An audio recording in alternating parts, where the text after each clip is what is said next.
हाय दोस्तों, सभी श्रोताओं को हमारे ओर से कोटि कोटि प्रणाम। मैं आप सबों को एक आवश्यक सूचना देना चाहता हूं। मैं आ रहा हूं आपके बीच कार्यक्रम करने दिनांक 7/11/2022 को। जी, ये धर्मनारायण शाह, पिताश्री शिव कुमार शाह, ग्राम निगमा, पोस्ट सरौती, प्रखंड घोघरडीहा, जिला मधुबनी। जी, इनके यहाँ दिनांक 7/11 के शाम में प्रोग्राम है। तो मैं आप सबों को आमंत्रित कर रहा हूँ, आप लोग ग्राम निगमा आइए, नारायण बाबू के यहाँ कार्यक्रम सुनिए।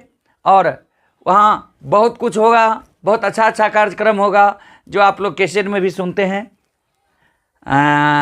देवी गीत जो आप लोगों को बहुत पसंद है, जो देवी गीत कैसेट में गाया गया है, आसिनी निपैत मा तरहत खिएले है।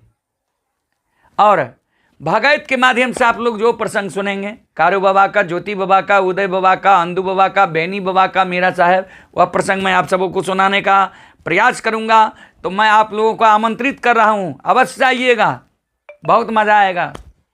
जी, ग्राम निगमा नारायण बाबू के यहाँ 7 नवंबर को आना नहीं भूलिएगा। धन्यवाद।